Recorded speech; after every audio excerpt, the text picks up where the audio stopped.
सूत्र शैली और उन्होंने बताई हुई औषधियों के नाम से ये अनुमान करता है कि चरक पश्चिम भारत के रहे होंगे। कई जगह यह भी वर्णन आता है कि चरक एक व्यक्ति विशेष नहीं थे, वह एक संप्रदाय थे। चरक शब्द का अर्थ होता है चलना। चरक एक स्थान से दूसरे स्थान पर जाकर लोगों की व्याधियों का इलाज करते थे और आयुर्वेद का प्रचार करते थे, इसलिए उनका नाम चरक रखा गया होगा, ऐसा माना जाता है।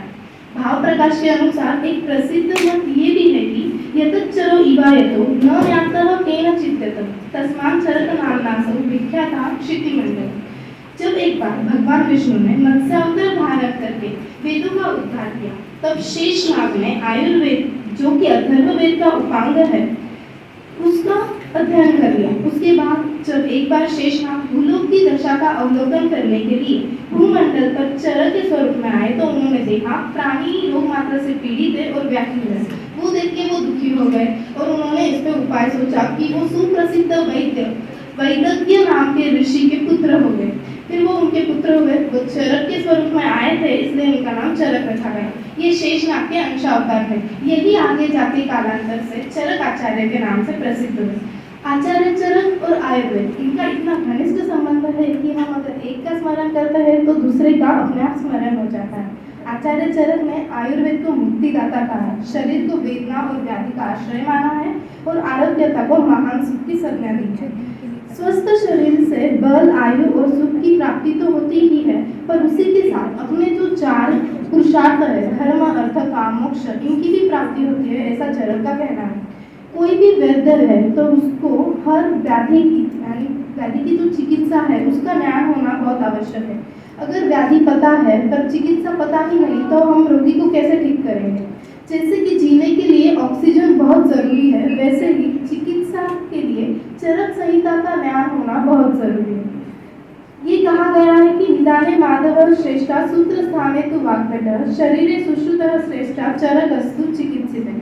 रोगों के निदान के लिए माधव निदान श्रेष्ठ है, तो सूत्र स्थान के लिए वाग्भट आचार्य का अष्टांग है। शरीर के वर्णन के लिए सुश्रुताचार्य की सुश्रुत संहिता और चिकित्सा के लिए चरक संहिता श्रेष्ठ है। चरक संहिता का काल ईस्वी पूर्व दूसरी शती से निर्धारित किया जा सकता है।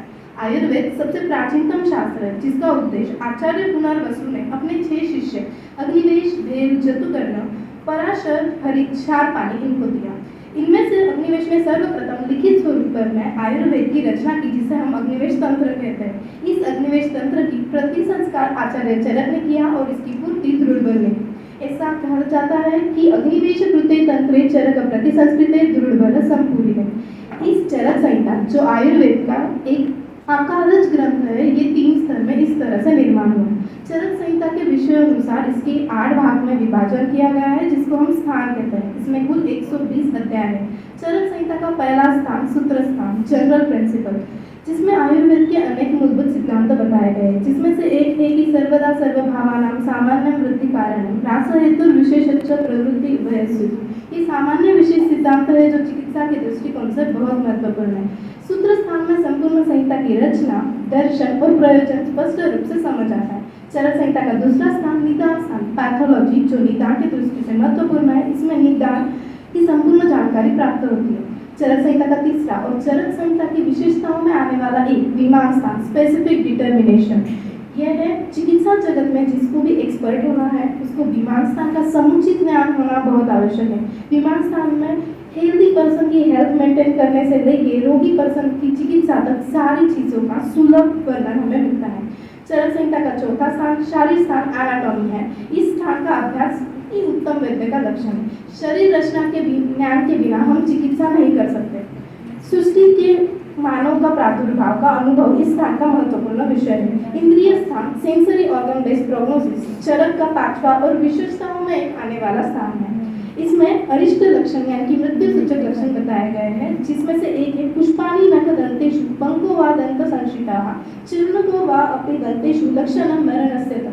जिस रोगी के नाखून एवं दांतों पर पुष्प का आकार दिखाई दे और दांतों पर कीचड़ या चूने जैसा पदार्थ जम जाए, तो उसका मरण निश्चित है, ऐसा समझना चाहिए। ऐसे अरिष्ट एवं अशुभ लक्षणों की चिकित्सा विज्ञान में एक अपना महत्व है। चरक संहिता का 6वां स्थान चिकित्सा स्थान थेरापेटिक्स है। इसमें रोगी की चिकित्सा से लेकर औषध कल्पना तक संपूर्ण विधान है। और चरक संहिता का 7वां कल्प स्थान फार्मास्यूटिक्स एंड टॉक्सिकोलॉजी, जिसमें शल्य कर्म मेजर ऑपरेशन के बराबर का ये स्थान माना जाता है। चरक संहिता का 8वां स्थान सिद्धि स्थान है। सक्सेस इन अ ट्रीटमेंट, जिसके 12 अध्याय बताए गए हैं। ऐसा यह चरक संहिता ग्रंथ वैद्यों का अद्वितीय ग्रंथ माना जाता है, जिसने आयुर्वेद क्षेत्र में अनेक मौलिक योगदान दिए हैं, जिनके मुख्य है रोगों के कारण तथा उनकी चिकित्सा का युक्ति संगत दृष्टिकोण इसमें बताया हुआ है। चिकित्सा परीक्षण की विधियां इसमें बताई हुई है। विमान और इंद्रिय स्थान जैसे महत्वपूर्ण स्थान जिनका अन्य कोई भी ग्रंथ में उल्लेख नहीं आया है, वो भी चरक संहिता में बताए गए। इस तरह उत्तम वैद्य बनने के लिए, चिकित्सा में कुशल होने के लिए हमें चरक संहिता का अध्ययन करना चाहिए। On this special occasion of Charak Jayanti, I express my gratitude to the Master of Ayurveda, Acharya Charak, and the pillar book of Ayurveda, Charak Samhita. Thank you everyone for listening me. Special thanks to Sarak ma'am for giving me the opportunity to speak on the Mahan Acharya Charak and the great book Charak Samhita. Thank you. Happy Charak Jayanti to all.